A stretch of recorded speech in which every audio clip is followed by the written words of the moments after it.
বিসমিল্লাহির রহমানির রহিম। Hello everyone, আসসালামু আলাইকুম। বরাবরের মতো আজকে আবারও চলে আসলাম আপনাদের মাঝে একটি রেসিপি নিয়ে। আজকে আমি তৈরি করে দেখাবো গাটি কচু বা কচুর মুখির বড়া বা পাকুড়া। চলুন তাহলে শুরু করি। প্রথমে আমি চুলায় একটা প্যানে পর্যাপ্ত পরিমাণ পানি বলক তুলে এতে আমি দিয়ে দিচ্ছি গাটি কচু। এই গাটি কচু বা কচুর মুখিগুলোকে আমি খোসা ছাড়িয়ে খুব ভালোভাবে ধুয়ে পরিষ্কার করে দুই ফালি করে কেটে নিয়েছি। এখন আমি ঢাকনা দিয়ে ডেকে দিচ্ছি। এবার আপনাদের উপকরণগুলো দেখিয়ে দিই। এখানে আমি 4টি পেঁয়াজ কুচি নিয়েছি, আর নিয়েছি হাফ চা চামচ আদা বাটা, হাফ চা চামচ রসুন বাটা ও 1/4 চা চামচ জিরা বাটা, 3টি কাঁচামরিচ কুচি, স্বাদ মতো লবণ, হাফ চা চামচ করে এখানে নিয়েছি মরিচের গুঁড়া, হলুদের গুঁড়া, ধনিয়ার গুঁড়া, ভাজা জিরার গুঁড়া, আর নিয়েছি গরম মশলার গুঁড়া, আরও নিয়েছি চিলি ফ্লেক্স। 1 কাপ চাউলের গুঁড়া লাগবে, এখানে আমি 1/3 কাপ নিয়েছি, পরে আমি আরও অ্যাড করে দিব। 1 টুকরো লেবু নিয়েছি, আর নিয়েছি একটি ডিম, আরও লাগছে পরিমাণ মতো সয়াবিন তেল। এবার এই যে ঘাটি কচুগুলো আমি সিদ্ধ করে একটা ছাঁকনিতে ছেঁকে পানি ঝরিয়ে নিয়েছি। এখন আমি এগুলোকে ম্যাশ করে নিচ্ছি খুব ভালোভাবে। এখানে আমার 400 গ্রাম পরিমাণ ঘাটি কচু বা কচুর মুখী আছে। আপনারা যে যতটুকু পরিমাণে বানাতে চান ততটুকু পরিমাণে নিয়ে নেবেন। আমি এখানে 400 গ্রাম পরিমাণ নিয়েছি। এই যে ম্যাশ করে নেওয়া হয়ে গিয়েছে, এখন আমি একটি ডিম ভেঙে দিয়ে দিলাম। প্রথমে আমি 1/3 কাপ চাউলের গুঁড়া দিয়ে দিলাম, স্বাদ মতো লবণ, হাফ চা চামচ মরিচের গুঁড়া, হাফ চা চামচ হলুদের গুঁড়া, হাফ চা চামচ ধনিয়ার গুঁড়া, হাফ চা চামচ ভাজা জিরার গুঁড়া, হাফ চা চামচ গরম মশলার গুঁড়া ও হাফ চা চামচ চিলি ফ্লেক্স, সবগুলো দিয়ে দিলাম। এখন দিয়ে দিচ্ছি কাঁচামরিচ কুচি 3টি, পেঁয়াজ কুচি 4টি, হাফ চা চামচ রসুন বাটা, হাফ চা চামচ আদা বাটা ও 1/4 চা চামচ জিরা বাটা দিয়ে দিলাম, আর দিয়ে দিচ্ছি 1 টুকরো লেবুর রস।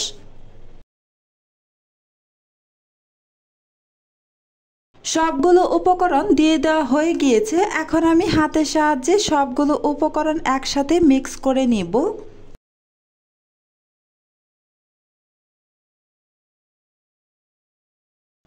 এখানে আমার আরও কিছুটা চাউলের গুঁড়া লাগবে, তাই দিয়ে দিলাম। এখন আবারও খুব ভালোভাবে মিক্স করে নিচ্ছি। আপনারা মাখানোর সময় বুঝতে পারবেন কতটুকু চাউলের গুঁড়া লাগবে, মাখালেই নিজেরাই সেটা বুঝতে পারবেন। এই যে আমি খুব ভালোভাবে মিক্স করে নিয়েছি। এখন আমি চলে যাব চুলায় বড়াগুলোকে ভাজার জন্য।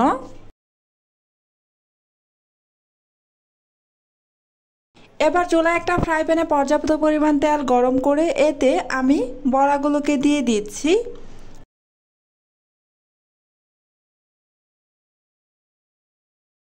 এক পাশে কিছুটা কালার চলে এসেছে, তাই আমি উল্টে দিচ্ছি।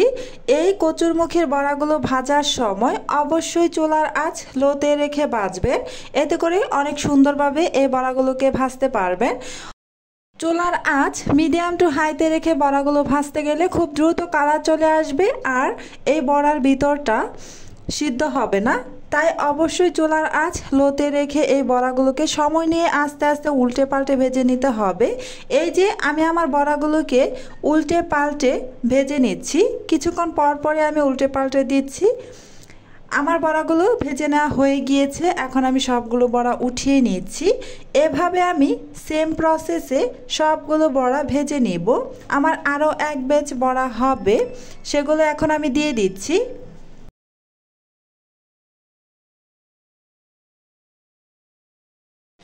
ফাইনালি আমার সবগুলো কচুরমুখীর বড়া ভেজে নেওয়া কমপ্লিট হয়ে গিয়েছে।